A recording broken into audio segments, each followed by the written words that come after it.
Hai, Assalamualaikum warahmatullahi wabarakatuh.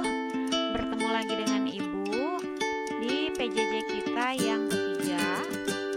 Masih kita membahas tentang teorema Pitagoras. Ibu harap hari ini kalian tetap semangat, tetap sehat menjalankan PJJ-nya ya. Oke, untuk teorema Pitagoras pada pertemuan kali ini berarti kita memasuki bagian yang ketiga. Nah, di bagian yang ketiga ini materinya apa aja sih? Materi yang akan kita pelajari hari ini ada dua. Yang pertama tentang jenis-jenis segitiga berdasarkan panjang sisi-sisinya, dan yang kedua tentang penerapan teorema Pitagoras dalam kehidupan sehari-hari. Bagian pertama, jenis-jenis segitiga. Seperti yang sudah kalian ketahui, ada beberapa macam segitiga ya. Yang akan kita bahas kali ini, yang pertama adalah segitiga lancip. Segitiga lancip itu artinya segitiganya semua sudut-sudutnya membentuk sudut lancip atau kurang dari 90 derajat. Oke. Nah, di sini kita harus tahu dulu kalau kita punya sudut A, maka di depan sudut A itu ada sisi A. Di depan sudut B ada sisi B, dan di depan sudut C ada sisi C. Supaya membentuk segitiga lancip berdasarkan sisi-sisinya itu memenuhi syarat. Ada syaratnya nih. Nah, ada yang tahu syaratnya apa? Ya, di sini syaratnya itu adalah, nah, C kuadratnya harus lebih kecil dari A kuadrat ditambah B kuadrat. Dengan catatan C itu merupakan sisi yang terpanjang. Oke, ini syaratnya ya. Nah, sekarang kita lanjutkan untuk segitiga tumpul. Gimana nih untuk segitiga tumpul? Nah, segitiga tumpul artinya salah satu sudut pada segitiga itu membentuk sudut tumpul atau lebih besar dari 90 derajat. Sama, ini pun punya syarat. Nah, syaratnya kira-kira apa ya? Ada yang tahu atau bisa nebak nih?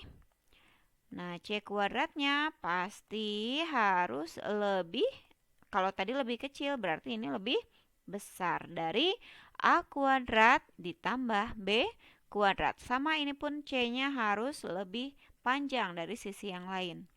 Dan yang terakhir, nah kelihatan ya di sini segitiga apa nih?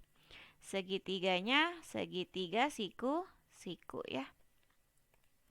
Di sini ada tanda siku-siku. Oke. Syaratnya apa? Nah, kalian sudah belajar teorema Pitagoras. Jadi, syaratnya adalah C kuadratnya sama dengan A kuadrat ditambah B kuadrat. Oke, kita lanjutkan ke contoh soal. Nah, gimana nih contoh soalnya? Tentukan jenis segitiga yang panjang sisi-sisinya 9, 7, dan 11. Nah, langkah pertama yang harus kalian lakukan,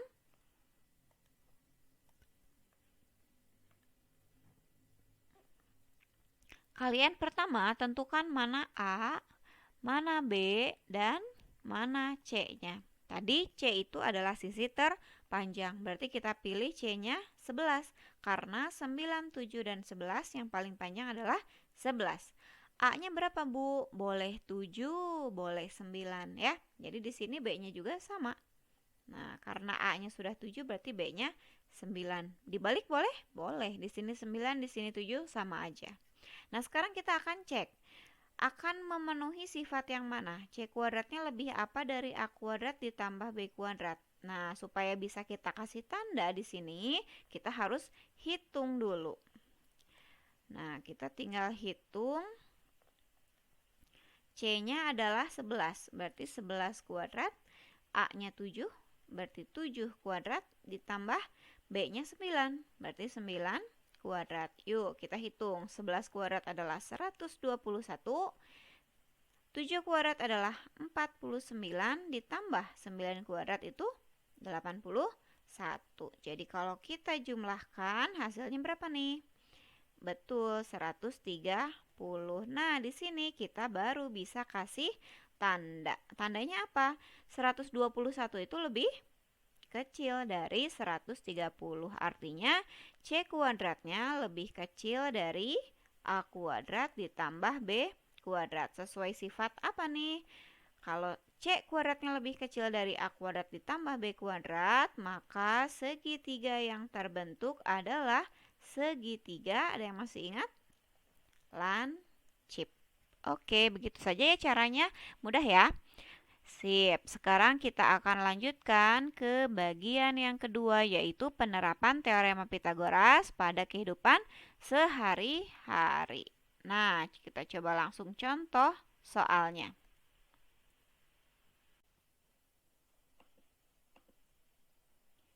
Ya, di sini sudah ada satu contoh soal. Nah, Umar akan mengambil sebuah buku yang berada di susunan paling atas dari rak buku. Umar menggunakan tangga untuk mengambil buku tersebut dengan cara menyandarkan tangga ke rak buku. Seperti ini ya, terlihat gambarnya. Jika lebar dari panjang kaki tangga di sini ke bawah rak buku ke sini ya. Nah, dari sini ke sini. Oke, nah ini terlihat ya. Itu adalah 150 cm. Coba kita kasih tanda dulu di sini ya. 150 cm dan tinggi rak buku. Nah, berarti tinggi dari sini ke sini ya. Oke. Ini ya. Itu adalah 360 cm. Berarti di sini 360. Yang pertama pertanyaannya adalah gambarlah situasi soal di atas. Kemudian yang B, hitung panjang tangga minimal yang diperlukan agar ujung tangga dari sini bertemu dengan bagian atas tembok. Nah, di sini temboknya salah ya, seharusnya rak buku. Jadi, berapa panjang tangga dari bawah sampai ketemu ujung lemari atau rak buku. Nah, seperti ini. Jadi, yang mau kita hitung yang mana? Ini ya. Nah, sisi miring ini berapa panjangnya gitu. Oke, sekarang kita tarik keluar nih segitiga merah yang ada di sini, kita tarik keluar, gambarnya menjadi seperti ini. Sekarang kita coba kasih nama dulu ya. Kita coba beri nama, misalkan di sini A, B, dan C. Karena yang dimintanya dalam meter ya, artinya kita ubah dulu 150 cm itu berapa meter sih? Nah, dari cm ke meter mundur 2 ya. 1, 2. Berarti di sini ya. 1,5 dan 360 cm berarti 3,6 meter ya. Berarti di sini AB-nya adalah 1,5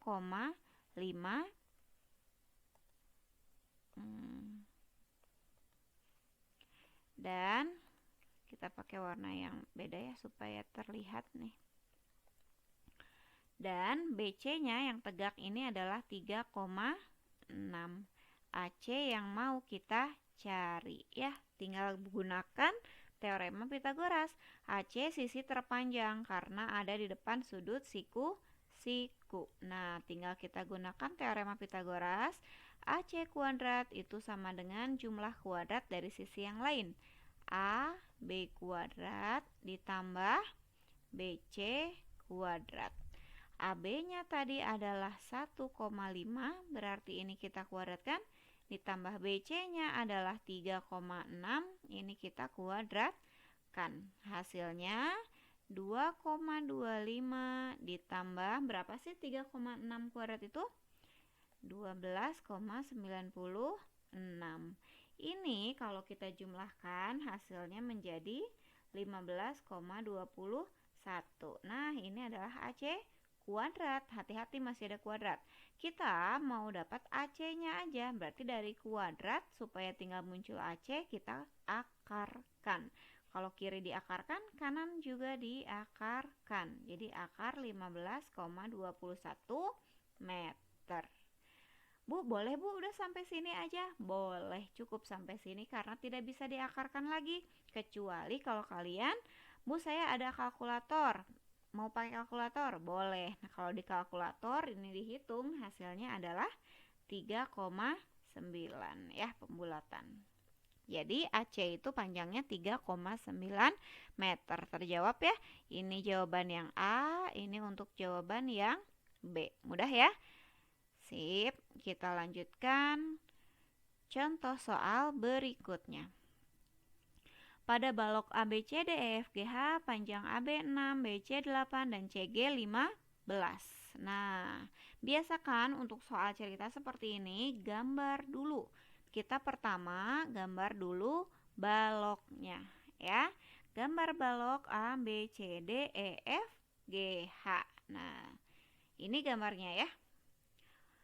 Bu, buat penamaannya gimana? Nah, untuk penamaannya di sini ada A, B, C, D. 4 huruf pertama itu menunjukkan alas. A, B, C, D. Dan penulisannya itu berlawanan arah dengan jarum jam. Jadi kalau kita mulai A-nya di sini, B, C, D di sini ya. Jadi nggak bisa ngasal semau kita ya. E di depan, di atas A. Nah, jadi E, F, G, H sama berurutan. E, F, G, H. Berlawanan arah jarum jam. Oke, nah di sini kita udah punya jawaban yang A ya. Sekarang coba kita mau jawab yang B. Hitung panjang BD. B ke D. Gimana nih? Nah, itu ya, BD itu ya. BD. Supaya dapat panjang BD, kalian fokus pada segitiga A, B, D. Ini kelihatan? Nah, di sini kira-kira sudut siku-sikunya di mana? Ada yang bisa? Nah, sudah pasti bukan di D atau di B, pasti di sini ya. Bu, ini mah kelihatannya kayak lancip, Bu. Iya, ini efek dari 3 dimensi. Aslinya mah kalau kalian punya kardus, pasti di sininya siku-siku ya. Oke, berarti kalau kita tarik keluar segitiga ABD menjadi seperti ini, siku-siku di sini ya. Ini A, ini B, dan ini D. Sekarang kita akan masukkan angka-angkanya. A, B katanya 6. Berarti di sini 6, BC-nya 8. Oh, maaf di sini dulu ya. AB-nya 6, BC-nya 8. Kemudian CG 15. Mana CG? Dari C ke G itu 15, berarti yang tegak. Oke, sekarang kita masukkan ke gambar segitiga kita yang ada di sini. AB tadi 6, AD. Tahu nggak AD berapa? AD, nggak tahu. Nah, tapi lihat, ada yang sama panjangnya seperti AD, yaitu BC. BC 8, berarti AD pun di sini 8. Oke, di sini 8, kita tinggal hitung BD menggunakan Pythagoras. Sama seperti tadi, BD itu sisi terpanjang. Kenapa? Karena ada di depan siku. Tinggal kita gunakan rumus BD kuadrat sama dengan jumlah kuadrat sisi yang lain. Sisi yang lainnya AB dengan AD. Nah, berarti ini AD kuadrat. Hasilnya jadi AB adalah 6 dikuadratkan ditambah AD itu 8 dikuadratkan. Hasilnya jadi 36 ditambah 64. Berapa nih? 100. Ini adalah BD kuadrat.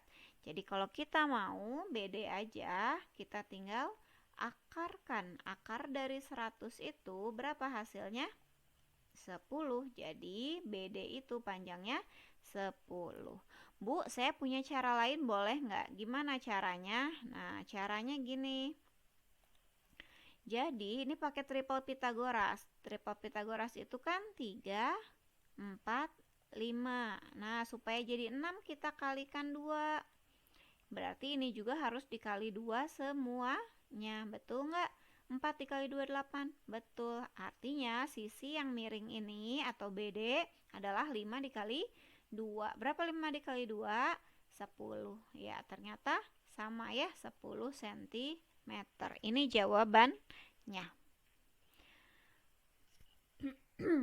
Oke, selanjutnya. masih soal yang sama. Tadi kita udah hitung A dan B.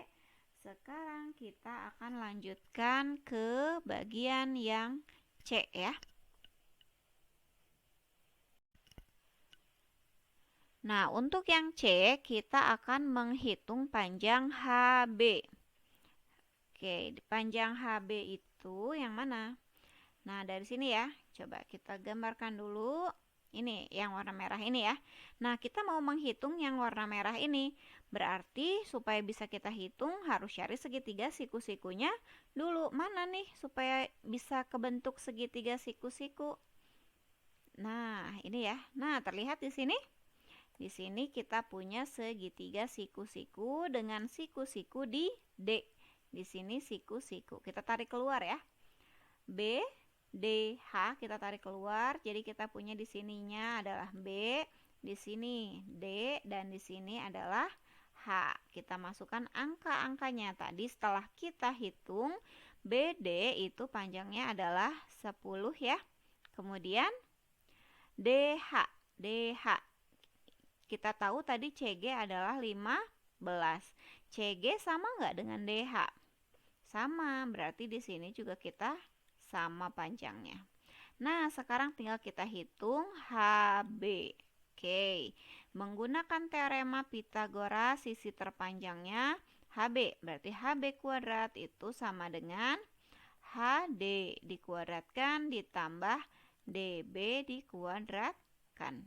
Oke, HD itu adalah 15 dikuadratkan ditambah DB adalah 10 dikuadratkan. Coba yuk hitung. Ini 225 ditambah 10 kuadrat itu 100. Jadi hasilnya 325.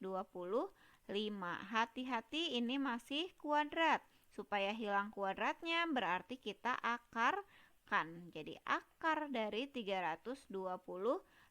Bu, udah cukup sampai sini? Belum. Kalau ini masih bisa kita sederhanakan. 325 adalah hasil perkalian 25 dengan berapa? 13 ya. Oke, berarti di sini kita HB itu kita bisa sederhanakan akar 25 dikali akar 13. Kenapa ambilnya 25 dengan 13? Karena salah satunya bisa kita akarkan atau sederhanakan. Jadi nanti kita akan peroleh HB itu akar 25 adalah 5. Jadi 5 akar 13. Sip, itu jawaban untuk yang C. Kita lanjutkan yang D-nya ya. Soal masih sama. Oke, gambarnya pun kita masih sama ya. Nah, sekarang yang ditanyakan adalah luas daerah BDFH. Mana sih BDFH? Nah, kalian kelihatan ya, itu BDFH. Bentuknya apa? Kalau kita tarik keluar, nah bentuknya akan menjadi persegi panjang. BD-nya berapa? BD-nya adalah ini ya. Kita ambil keluar, namai ini D, ini B, berarti atasnya adalah F, ini ya. Atasnya ini berarti H. BDFH luas persegi panjang. Coba, masih ingat nggak luas persegi panjang adalah panjang kali lebar. Nah, panjangnya yang mana?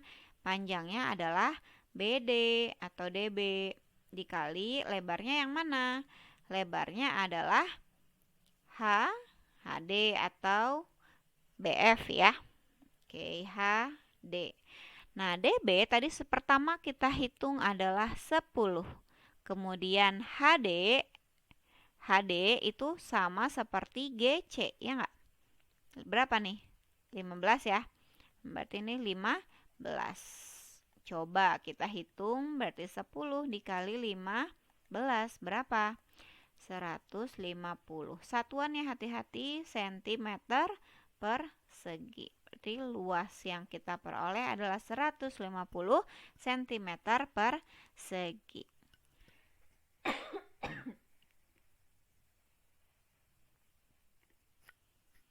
Ya, berikut penjelasannya sudah cukup ya untuk pertemuan kali ini. Silahkan pahami lagi, bisa kalian ulang lagi kalau masih belum mengerti. Kalau masih ada pertanyaan juga silahkan tanyakan di grup. Boleh ke teman, boleh ke ibu langsung. Dan setelah mempelajari materi ini, kalian uji dengan mengerjakan tugas 3. Tugas 3 terdiri dari 3 soal, ada di halaman terakhir modul. Selamat bekerja.